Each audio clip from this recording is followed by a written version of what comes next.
What's going on? Happy Wednesday.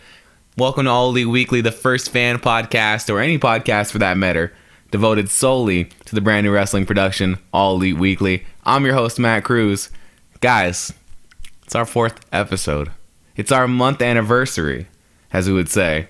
It's exciting. This is pretty exciting. I haven't been this excited for a month anniversary since the 7th grade when I received LL Cool J's The Definition album as a month anniversary gift. You know, that relationship didn't make it more than a couple days past that LL Cool J album, but guess what? I won't leave you. I'm bringing you this AEW album this week, and I won't drop you like a sack of potatoes. Guys, as I said and record this, it's January 30th out here in Riverside, California. The sun is out. So that's a positive. Barkley's sitting over here on the bed. Barkley is my dog. He's looking like he's not happy about the sun being out today. But guess what? We've had enough doom and gloom, and we've had enough not talking about wrestling today. It's time to talk about some AEW. I hope you guys have had a good week.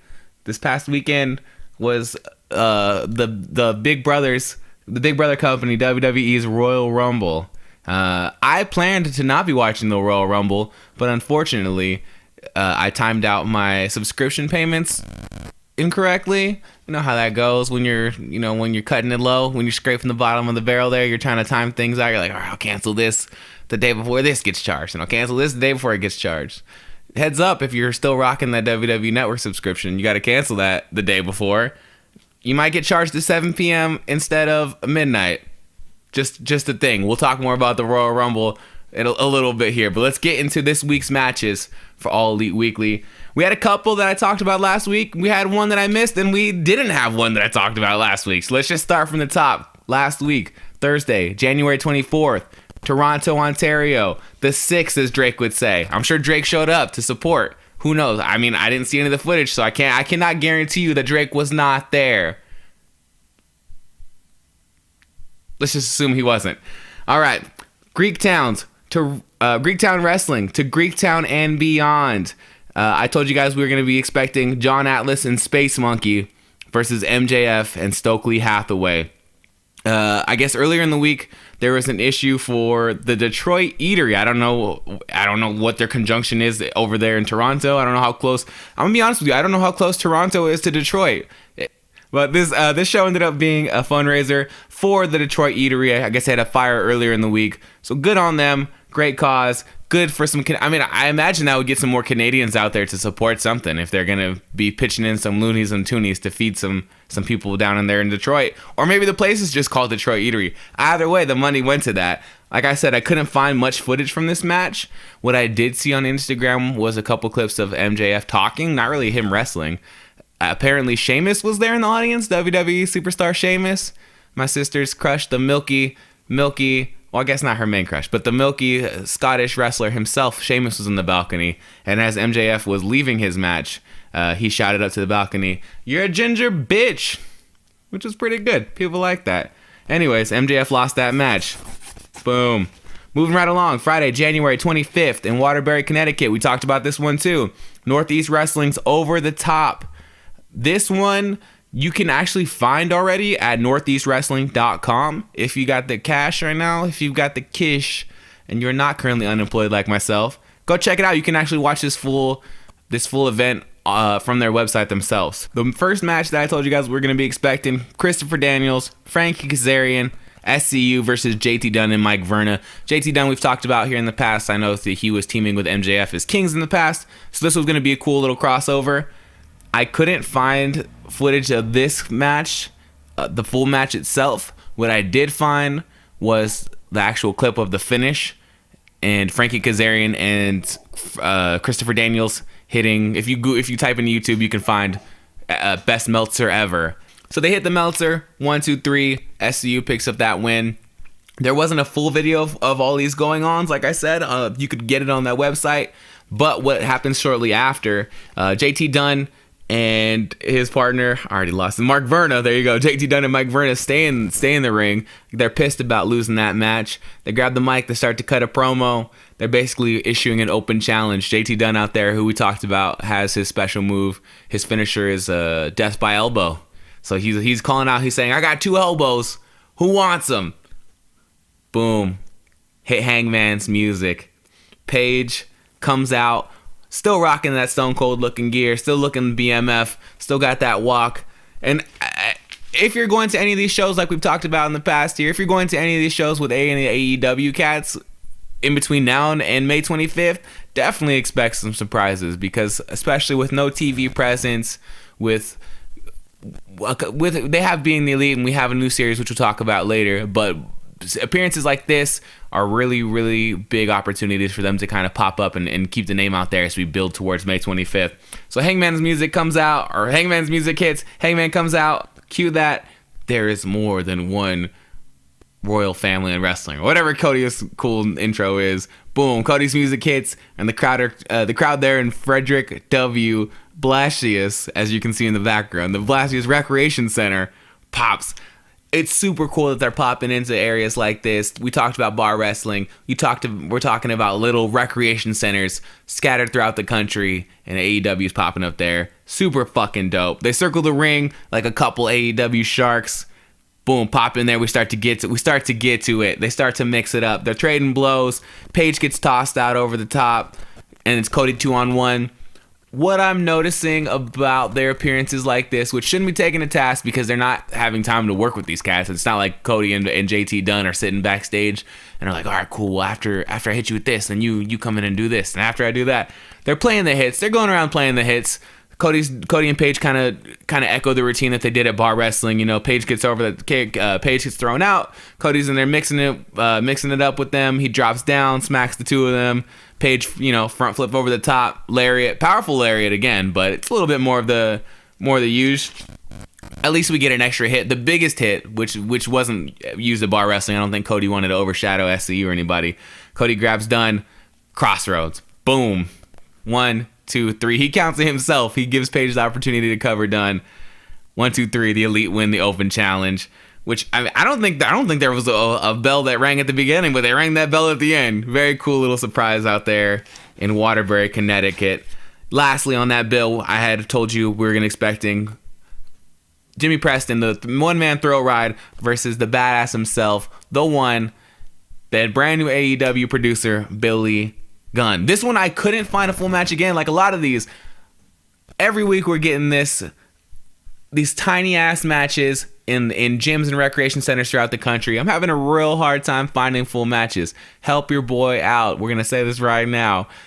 If you have attended any of these matches, or have found clips of these matches, send them to me at All Elite Weekly Instagram. Shoot them to me at wrestlingwithwrestlingshit@gmail.com, because I need help. Are you the man? All right, let's get to that main title card match. The one-man throw ride, Jimmy Preston versus Billy Gunn.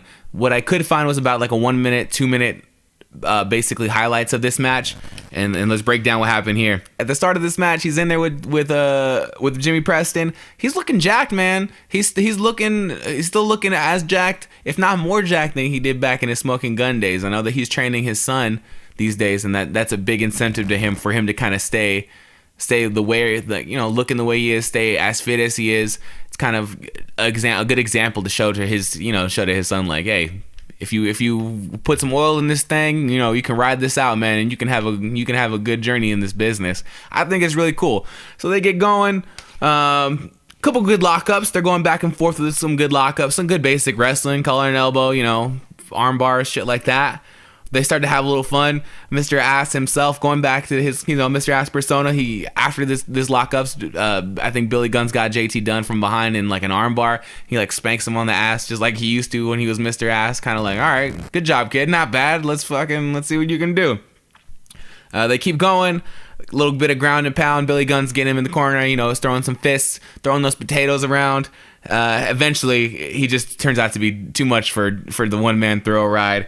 I think he kicks him in the gut. Boom, Famouser. Still hitting that Famouser, man. Still getting up off those hamstrings and still hitting that Famouser. 1, 2, 3. The one. Billy Gunn picks up that win. Look at that. As I move along through these manifesto pages here, I had forgotten one last match for that card was Darby Allin versus Scorpio Sky. Same thing with the rest of them. Couldn't find these clips. But shout out to, let's see, I'm going to give a shout out to the Freaking Rican 123 or 413 on Instagram. For the Freaking Rican 413 on Instagram, he was actually in attendance at this night's event. Boom, posted a couple pictures with the Elite, with SCU. I hit like on that sumbitch.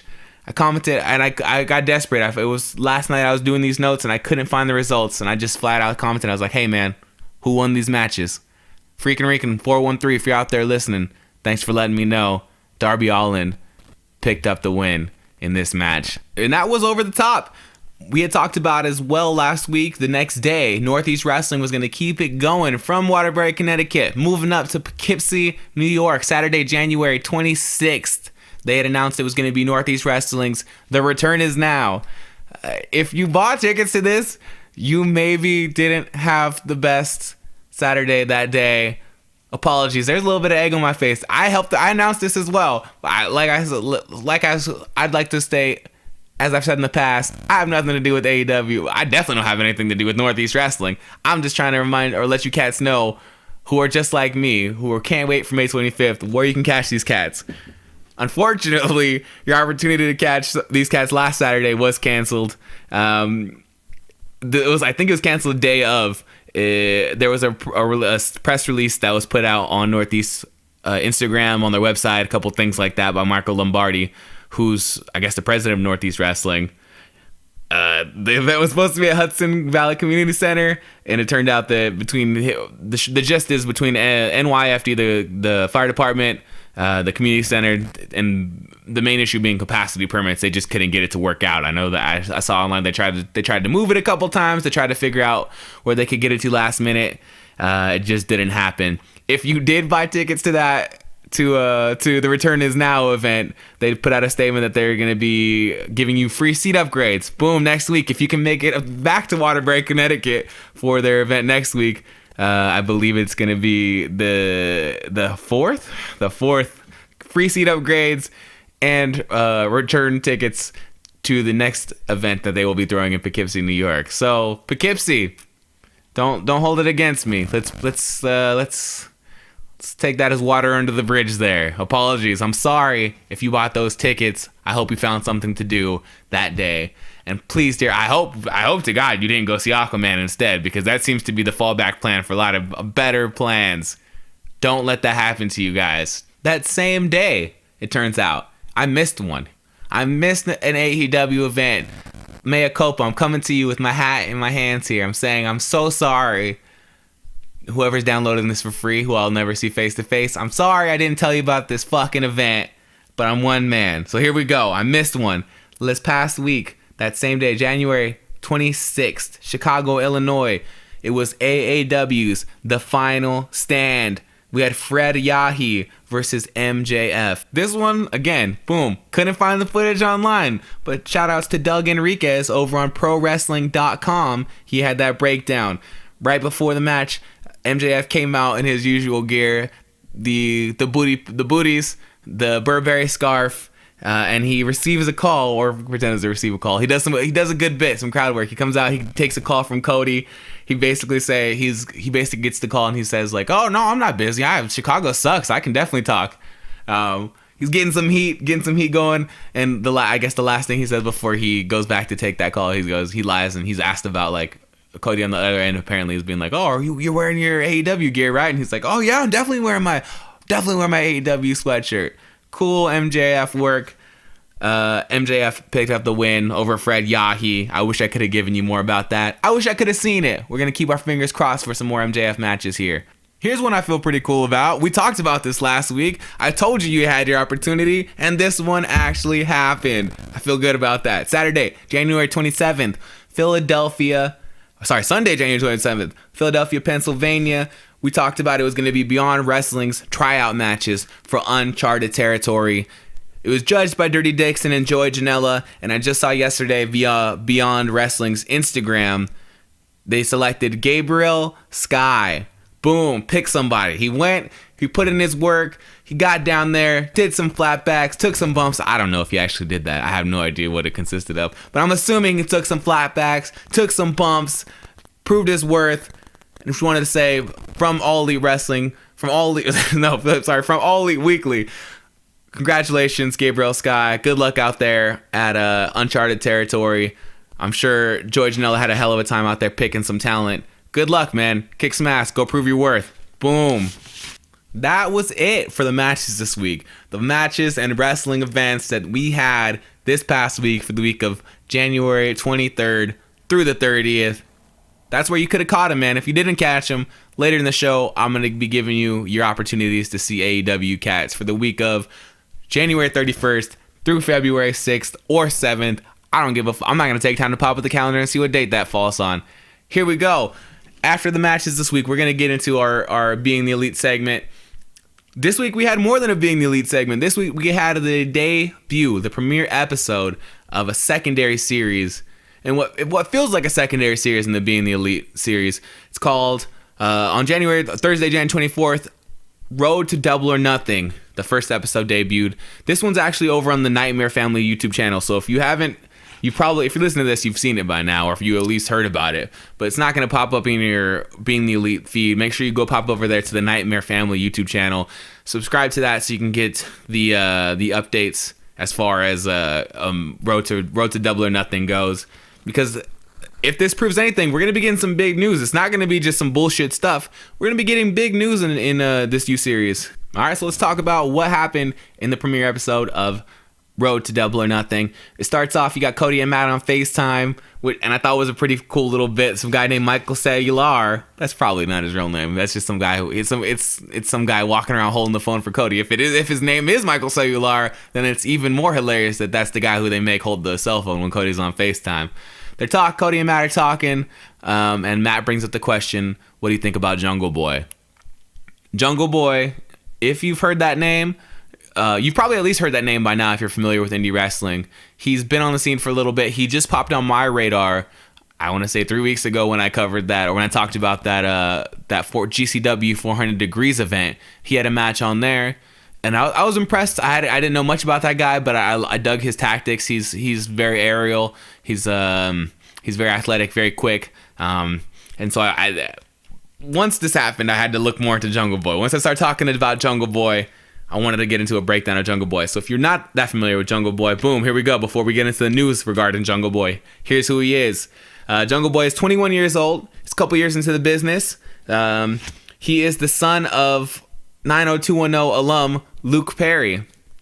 I've never seen an episode of 90210, and I don't know who Luke Perry is. But, hey, Luke Perry, your son's out there kicking some ass. He started in LA Underground's Elite Wrestling in 2015. In 2016, he moved up there to the Bay Area, Respetado, the Bay Area, to do all pro wrestling. He put in some time in there. I don't know if he was there for the full 2 years or if he was doing a couple excursions during his time there. Jump to 2018. Jungle Boy debuts in Championship Wrestling from Hollywood. I know there's a lot of cats that are kind of coming out of there right now. That's a popular scene right now. I think David Arquette was doing a few matches out there. But I know that is a poppin' scene right now in LA, and it's just getting bigger. Cut to, I think, summer. He was in Joey Janela's, or spring. He was in Joey Janela's LA Confidential for GCW, and I think the pay-per-view numbers for that are really what blew Jungle Boy up onto the nationwide scale. Since then, he's debuted with Bar Wrestling and Pro Guerrilla Wrestling as well. Which, if you know Pro Guerrilla Wrestling, you probably know that name at least. A lot of the cats have gone through there at one point. Cody's gone through there. A lot of the people who go on to be names have at least put in some face time there at PWG if you're on the West Coast. So that's who Jungle Boy is. I'll bring that up to get to this point. So now you're all aware, we're on the same foot of who Jungle Boy is. Cody calls Jungle Boy, makes that offer. Boom. Jungle Boy officially the newest signee to All Elite Wrestling. I think it's a great pickup. A couple reasons why. Boom. Let's start off with it first. He's different. I think Jungle Boy is starting to make a name for himself, in as much as how much he's feeding into that Jungle Boy persona, how he moves, his mannerisms, all of that. He's very much delving into that character. I don't think he'll be Jungle Boy forever. I don't think in a few years we'll be knowing him as Jungle Boy. He'll probably be going by his real name, Nate Coy, or his stage name, Nate Coy. Secondarily, his age, man. This cat is 21. This cat is fresh. He's got some legs in the business. He's got some tank, or he's got a tank that's still pretty full. get this cat out there, start to get him on an international scale, and see what he does, man. I think it's a great opportunity for Jungle Boy. Overall, I think it's a great pickup. Congratulations, Jungle Boy, on behalf of All Elite Weekly. Welcome to All Elite Wrestling. I say that not being a part of All Elite Wrestling, but as someone who's a fan who cannot wait to see you mix it up with cats like Joey Janela, Paige, Pac, all these cats on a weekly basis. Let's keep moving. In this episode as well, Cody's talking about All In. He's talking about Double or Nothing. He's basically talking about the difference in mindset between approaching the two events. He says with All In, we leaned into criticism. It was more about what we were being told that we couldn't do. Double or Nothing is for those telling us what we can do. I thought that was really cool to know that there were rumors about Dave Meltzer jokingly saying that they couldn't sell out the Sears building for All In, and them really rejoicing when it sold out in, I think, 30 minutes or so. Cool mindset to have. I think it's important for them to know not only is it necessary for you to be thinking about the naysayers. I think at this point there's enough goodwill and enough love being poured out for AEW for them to just focus on giving us what we want rather than what the competition is. And I'm sure Cody's being the son of Dusty and being privy to that WCW system, I'm sure seeing that, worrying about what the other guy is doing or worrying about the negative aspects in comparison to the positive aspects of someone else who's doing the same thing didn't work out, and maybe let's not take that same approach. They keep it moving. He's discussing people with opportunity. Cody's discussing people with opportunities. This is very interesting. When he's discussing people with opportunities, they're basically cutting a montage of different shots. And two of the ones that they focus on is a shot of Moose, who's, if you don't know Moose is a giant of a man, but he's a wrestler currently for Impact Wrestling. I don't think he's currently holding that belt. Johnny Impact is still holding that belt. But Moose was in the contention for a while, and Moose is a mountain of a man. Moose is no joke. He needs a little bit more work on that mic, I think. He needs a little bit more charisma. But Moose is somebody who, if you looked at him, he is visibly a problem for anybody that you want to put him in the ring with. Secondarily, they showed a shot of Stephen Amell. I really got excited about this. I don't like Arrow. And I didn't really give it a chance I didn't give him a chance for years because of it felt too melodrama-y for me. It felt too stilted. It felt a little too, like, I don't know. What I assume 90210 would feel like, it felt a little too Luke Perry-y for me. But Stephen Amell, I guess, became friends with Cody Rhodes. I don't know if it was through, I don't know what came first. I don't know if it was through Cody acting first or Stephen trying to do a match through WWE. Either way, they became friends. And to me, that Stephen Amell match is one of the matches that I ended up going to most often because it's the ones that I show. It was kind of like a grabbing point or a jumping in point that I could show friends or show somebody to get into All In. It's like, yo, Arrow's an All In, like, watch, this motherfucker's about to jump through a table. That leads me two big questions. Are we gonna see Moose, and are we gonna see Stephen Amell in All Elite? Particularly, are we gonna see Moose or are we gonna see Stephen Amell at Double or Nothing? I don't feel like these shots were put in there coincidentally. I felt like there's definitely a purpose behind that. I know Stephen Amell was talking after his match with Christopher Daniels that he didn't really have any interest in jumping into a singles match anytime soon. He blew up out there, man. He blew up, and when I say blow up, I mean he just lost his breath. That's what'll happen. It'll try you. It seems like it's a different type of. They say it's a different type of physicality than anything else. And I know that cat's been on American Ninja Warrior. And I know he's still deep in that Arrowverse, but I would love to see Stephen Amell at Double or Nothing. Even if it's just we're walking out with Cody or a tag match of some sort, I would love to see Stephen Amell. I would love to see Moose in AEW. At some point, I think you would need more build to bring Moose in than you would need for Stephen Amell. But I'm excited at both of these prospects. Lastly, Cody says, who will I wrestle at Double or Nothing? I don't know. Leaving it open. I think that's very, very cool. Who could it be? Could it be Kenny? Could it be Jericho? Could we see that triple threat between him, Matt, and Nick? I personally would love a Kenny match with him coming in, or Cody versus Jericho. What do you think? Who do you think Cody should fight? Who do you think Cody will fight at Double or Nothing? Let me know. Give me a shout at All Elite Weekly. Lastly, a huge announcement on this new show as well at the end to round things out. It was announced Thursday, February 7th, Las Vegas, Nevada, Sin City, Double or Nothing ticket announcement party was going to be happening at the talent pool at the MGM Grand Hotel.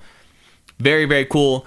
This is the second, I think, event since the rally. The rally was down there in Jacksonville. This one's going to be streamed as well. If you can't make it out to Vegas, like myself, it'll be streamed on YouTube. It's going to be at Being the Elite. It's going to be on Twitter at All Elite Wrestling. It's going to be on Facebook at The Bucks. It's going to be on Instagram at Brandi's channel. Basically, if you want to see it, you're going to be having an opportunity to see it.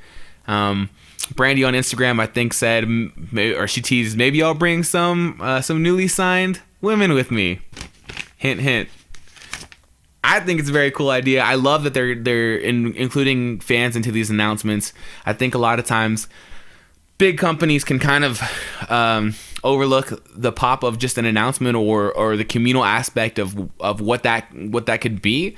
A lot of times press releases and angles kind of play in more to where things are going. I love that they're including in like a rally environment, in like a we're all in this together environment as we get closer to Double or Nothing.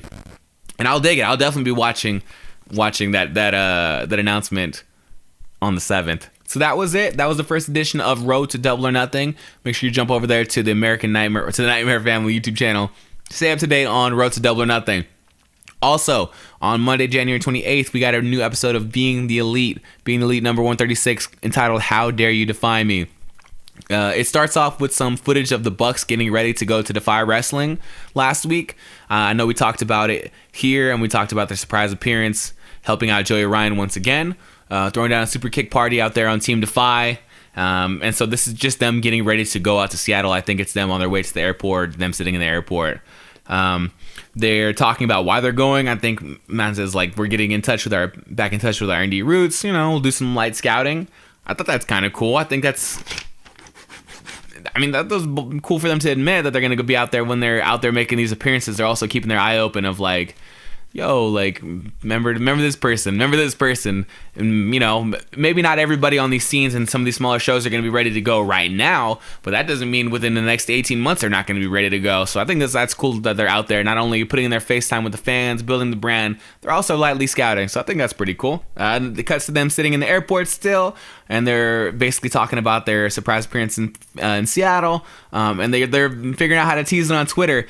I think one of them posts like a gif of the first Starbucks, another one of them posts like a gif of Sleepless in Seattle, and I thought that this was really fun to see. I know that there's always, every time in the past few weeks they've been doing these appearances, they've been putting out teases like that, and some websites are picking it up and running with it. Some people aren't reading it into it too much, but I thought it was cool to see firsthand, like, or secondhand, or I don't really know what hand it is when it's through the camera, but seeing it with them coming up with it and them actually being like creating like a Lost, like when Lost used to do those scavenger hunts or things like that for the show, when you felt like Lost didn't end, like when the episode was over, there were still things for you discover. You're still interacting with Lost was still, the cloud of smoke was still interacting with you. The Bucks being the cloud of smoke in this example, they're still teasing you on where they're gonna be. After that, it cut to Cody and Brandi. Cody was cutting out pictures of MJF's face and posting them over pictures of he and Marty, and he's posting them over Marty's face. I thought that was hilarious. They basically then go into like, with Brandi comes in, she's like, "What are you doing?" She's like, "Marty's still alive," and he's like, "Marty's dead." Awesome, hilarious little bit, man. What the fuck is gonna happen with the villain? This is really, really cool. They're really leaning into this, and I think it's fun. I remember a few weeks ago we talked about how Marty was they were handling the Marty angle when they were leaving Ring of Honor, and Marty was basically playing dumb, like when he was watching the rally, he was like, "What the fuck is AEW?" Or things of this manner. I dig it. They're saying it without saying it. They can't talk about Marty and aspects to AEW yet, but it's going to be very cool when they can. I'm loving this this best friend angle between Cody and MJF as well, because Cody is roundly just like a well-liked guy and super political guy, super even-keeled guy, and MJF is just like the heel's heel. He would spit in your grandmother's coffee, and then give it back to her. I'm digging all this stuff that they're doing. Cody's basically defending MJF to Brandi, where he's like, oh, this guy, and he's like, he is the salt of the earth, and he is my friend. I love it. I think it's hilarious, man. She walks away, and he's still standing there looking at the picture of the two of them, just like longingly. He's like, just two awesome guys, just two cool guys. That's a fucking hilarious line. I really hope to see Cody and MJF team up at some point as either two awesome guys or two cool guys. Like, I think that'd be really, really fun. I think that's a really fun angle going forward. Or especially when Marty shows up, have Marty show up with somebody, like have Marty show up with expecting Cody and him to be best friends, and him and MJF are all buddy now. They're busy being two cool guys. We keep it pushing from there, and SCU basically sitting somewhere, and Christopher Daniels is doing his tooth bit. If you guys remember last week at Bar Wrestling, we talked about Christopher Daniels. I think during a kick, he chipped his front tooth, man. He got his front tooth chipped. He, at the end of being the Elite, he kind of comes into the camera and he's like, "This shit is real." And they're doing a whole bit about him covering his mouth and being insecure about it, and the guy's giving him a hard time. Funny, but man, I feel it, CD. It happens, man. I have bonding myself, and I think for years, one of my nightmares. This is so ghost, but one of my nightmares. This is how first world things can get. One of my nightmares was like, where recurring nightmares was like waking up, and my bonding being gone, and just like having this huge like chip, or like having this huge gap in between my front teeth. A lot of us we used to get teased for that kind of shit, so I thought it was fun. They're playing into that. CD. I feel you, man. Good luck with that tooth. I hope they get it fixed soon. And SCU stops giving you shit about it. It's a funny bit, but hey, man, teeth, a couple things should be off limit. I feel like teeth, hair, boom, and that's a couple. All right. After that, we got another little interstitial or like intermission of Joey Janela. This time, instead of doing magic, they're like, oh, Joey Janela is doing construction, and he cuts back to he repeats the magic fire bit where he burns himself. It's fine. To be honest, as somebody who's watching these, I would rather not have the little Joey Janela interstitials. I know Joey Janela's coming, and I remember, what he's going to bring. These are nice little reminders, but I don't need them. I'd rather not have them. It was like that Avengers, the Endgame trailer, where you're like, all right, like, we know you didn't show me anything new. Like, I know exactly this, and there's some of them are charming, but I don't need this. I'm more excited to get Joey Janela back in the fold. I want to see more scenes with Joey Janela, even if he's got to shoot some of them. I want more than these little things with Joey Janela. I'd rather not have it than have these little interstitials with him at the moment. But that's just me. That's how I would make my coffee.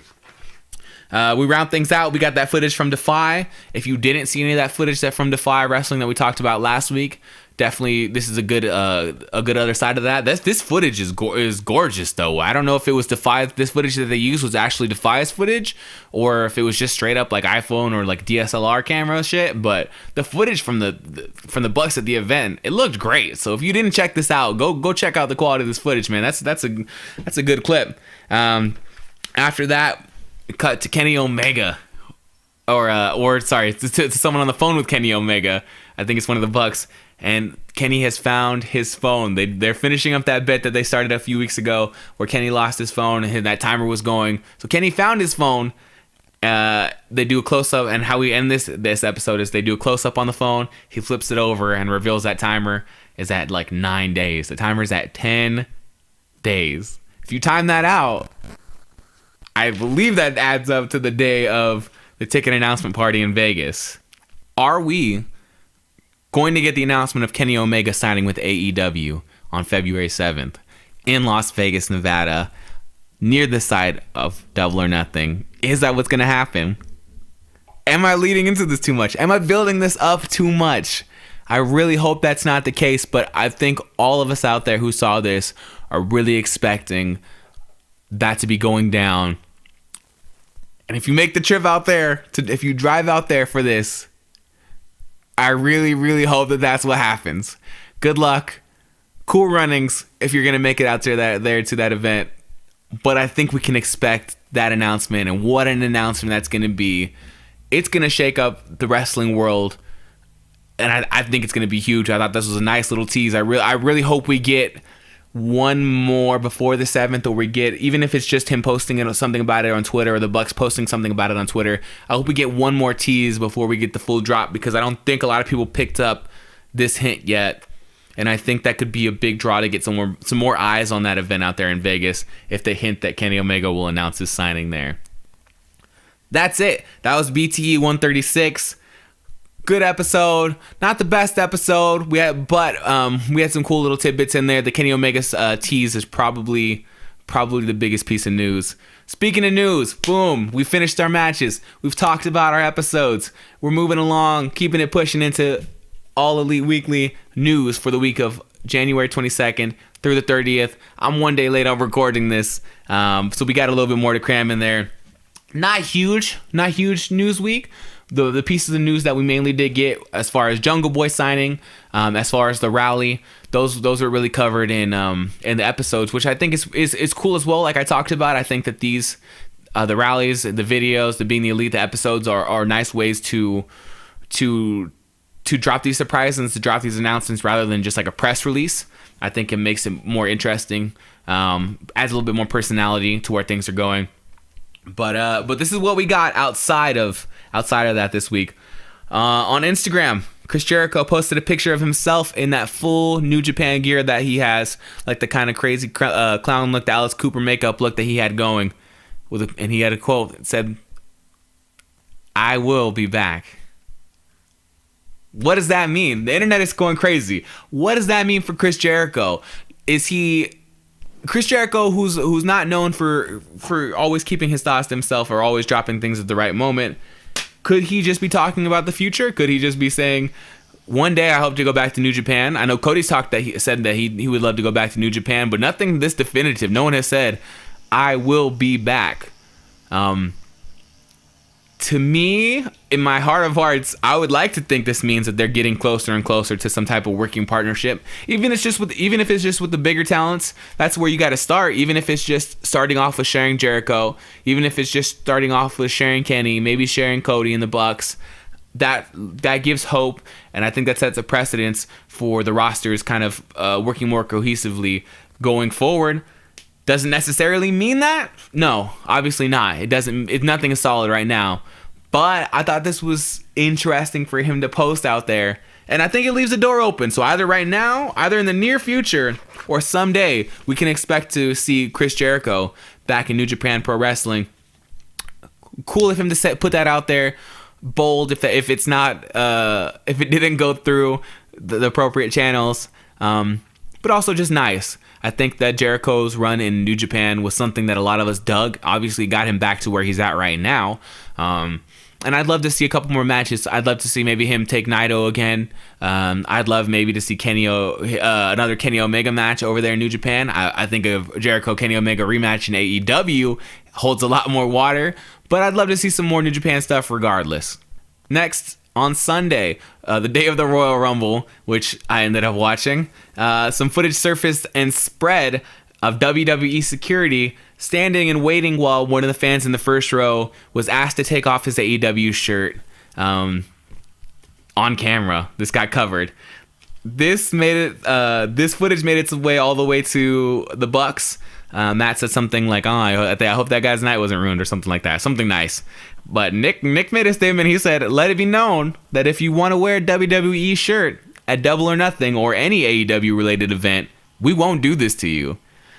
Those are some tough words, man. Okay. There was a lot of controversy about this as well. The internet loves to get divisive when something like this happens.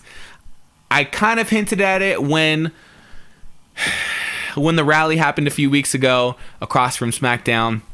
There was the same issue occurring where people who were coming over from the rally in their AEW shirts, a brand new major competition, a brand new major promotion that's probably going to have, there's probably going to have national television distribution, and it's going to be one of your main competition in the next 18 to 24 months.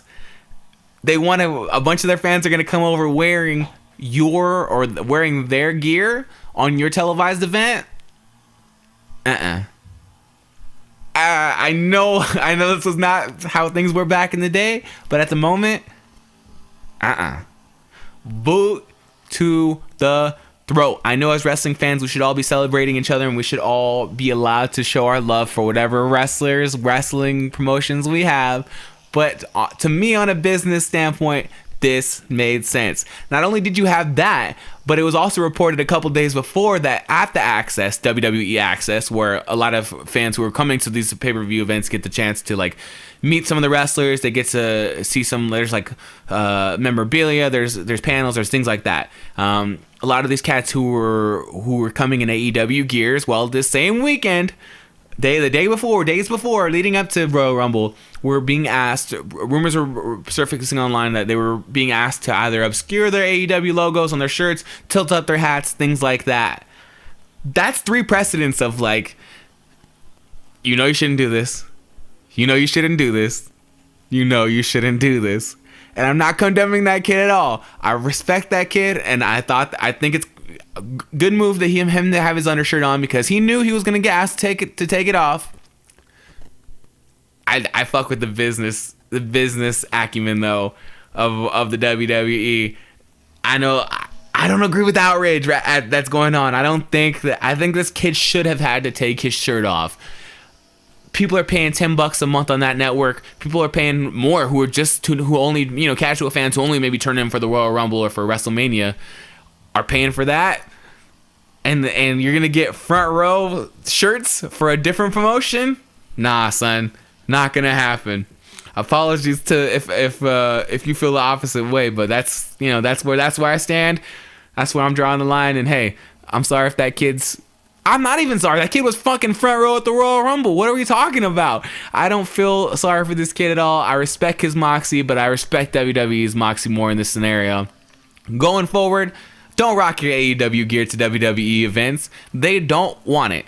You're giving WWE money. I know that you want to show your love for a different promotion, but this is just going to continue to happen. If you feel like this is going to dehumanize you or make you feel less than or make you feel objectified because you have to take off that shirt, you have to take off that hat, hey, I'm sorry, but hey, we're starting off the wars again, man. And I know things aren't as intense as they were in the Monday Night Wars, but this is the mindset wrestling's gonna have again.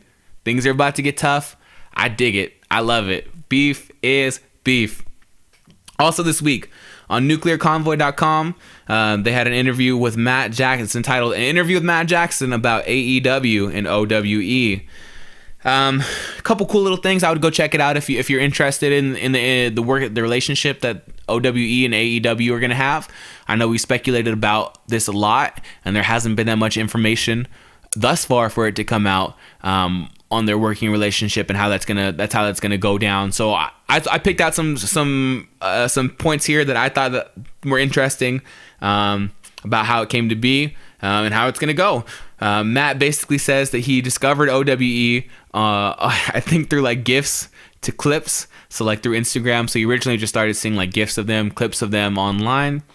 He says that he discovered that his friend from Japan, Sima, I'm not aware of who Sima is, but I've heard his name a few times. He's a respected wrestler out there in Japan.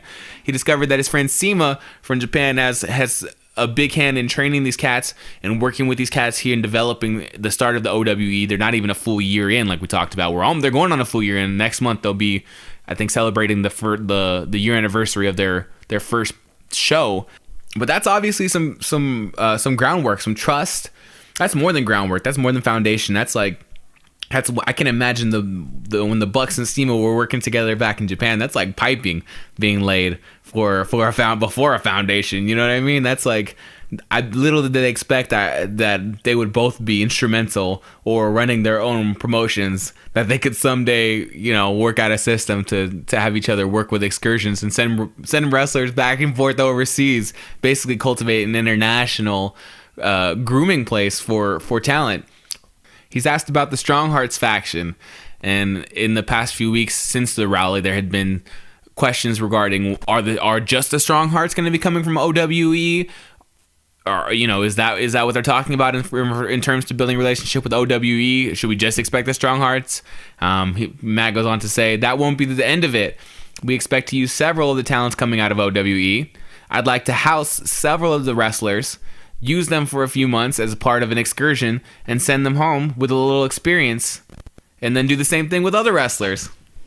Really, really cool, man. Very, very awesome. I thought that was really, really interesting to see someone thinking in those terms already, them thinking about like, oh, we can have them over here for a little bit, have them do a tour, have them do an excursion, boom, send them back over, bring some other cats in to start a new cycle the next year.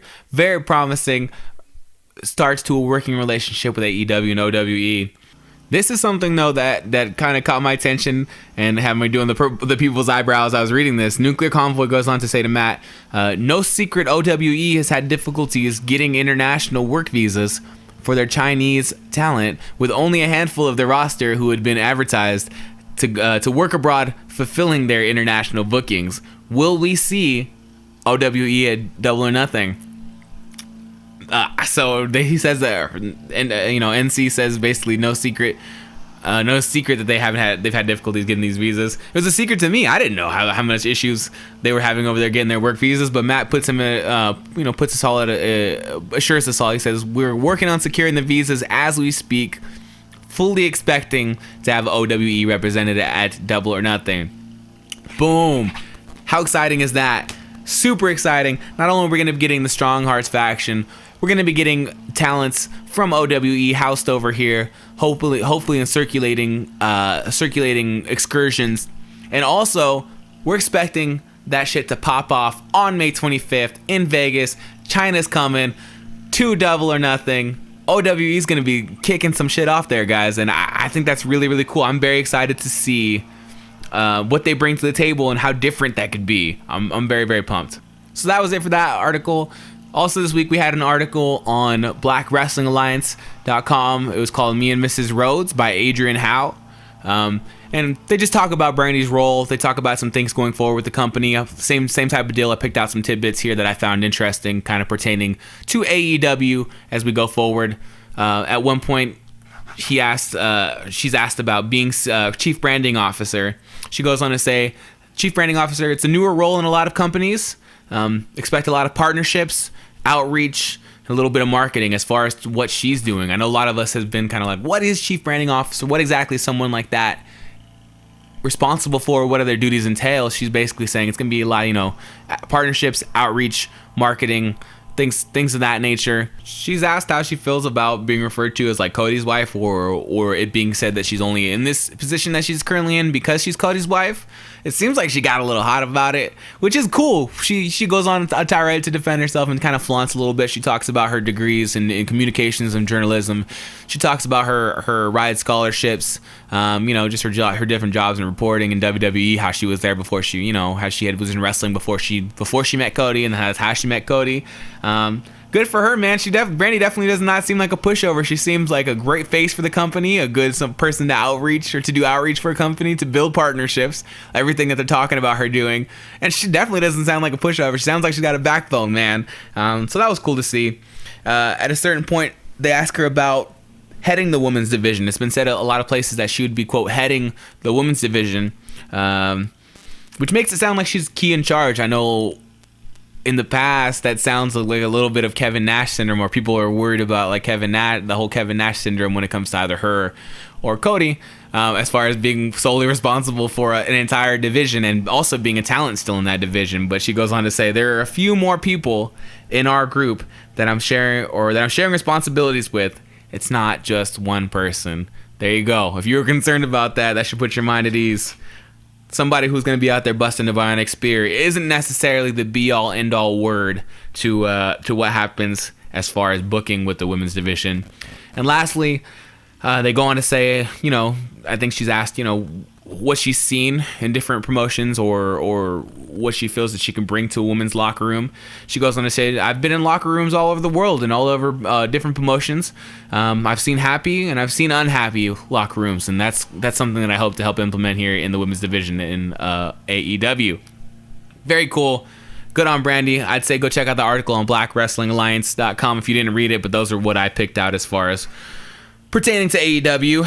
Lastly, for news, we had an interview with SCU. It was Queen of Wrestling interview with SCU.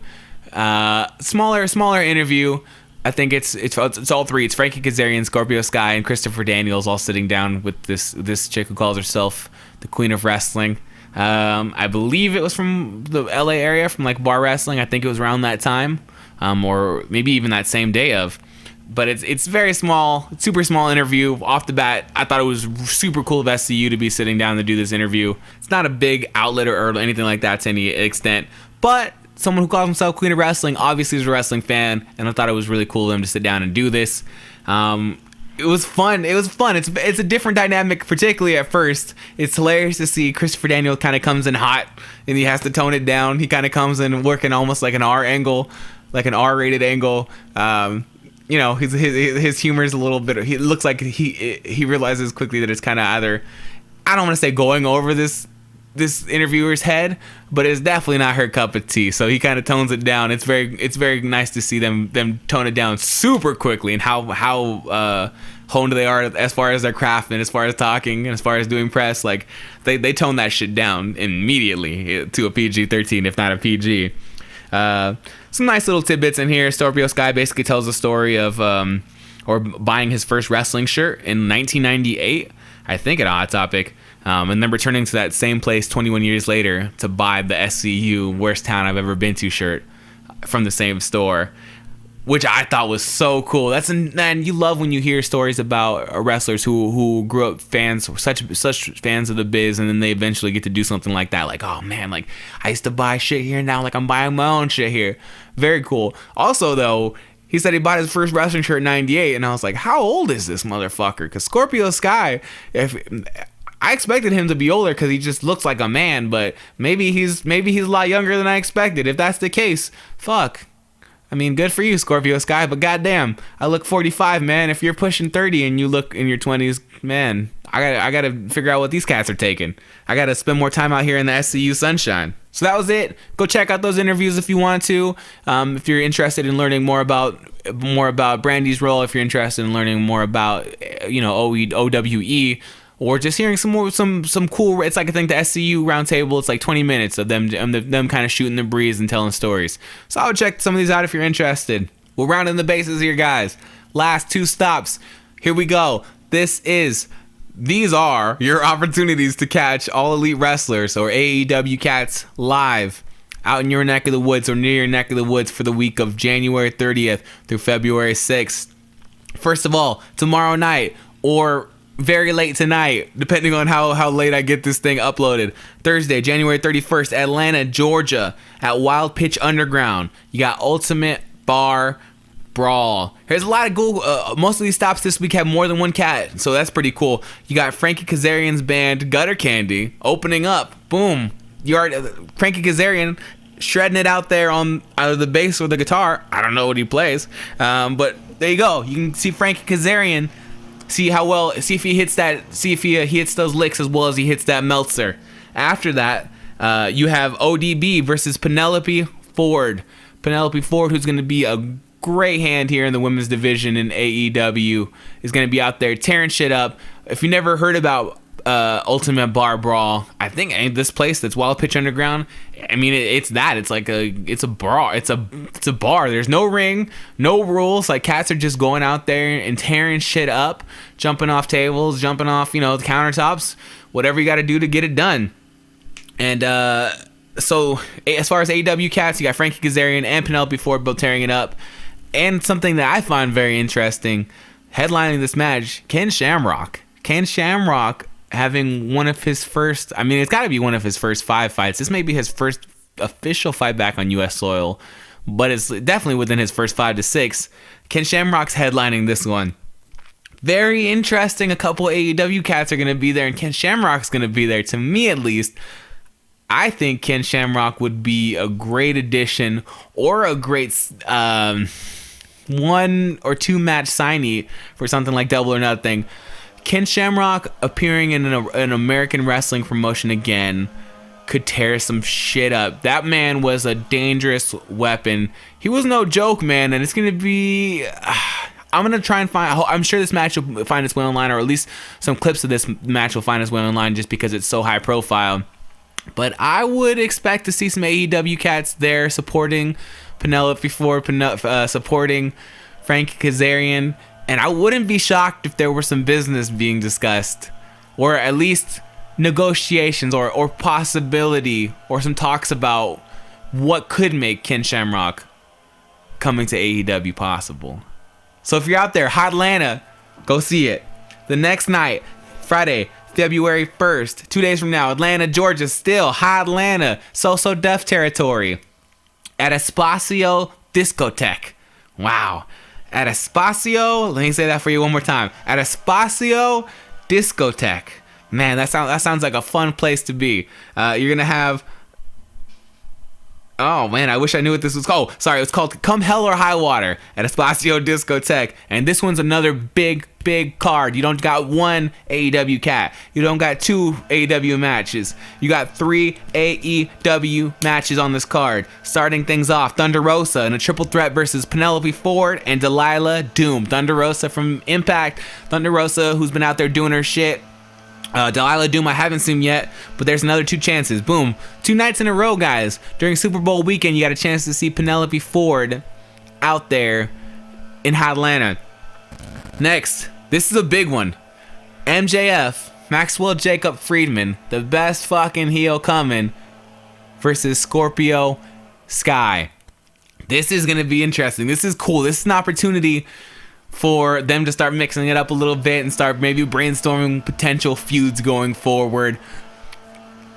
How well does MJF, how well do they stack up? I don't know what type of chemistry they're going to have. I've never seen them in the ring together. They're obviously 2 very different types of workers. MJF very much so ground and pound technician, mat technician.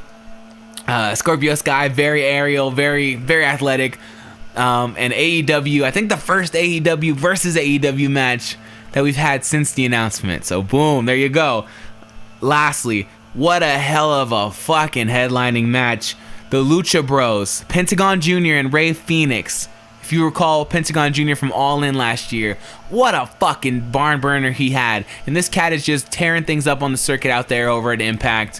Him and Rey Fenix have been killing things. And they're taking on SCU, Frankie Kazarian and Christopher Daniels. That's a tag team match right there, man. That's a hell of a match. If you're in Atlanta, if you're visiting Atlanta for the Super Bowl, go to Espacio Discotheque. Go see that match, because goddamn, I would not be shocked that that's going to go down as one of the best tag team matches of the year. Next, the next day, Saturday, January 2nd, Erie, Pennsylvania. We're moving it up a little bit, I think. We're definitely going at least further north. I don't know how far in east we are. But Erie, Pennsylvania. Boom. Pro Wrestling Rampage.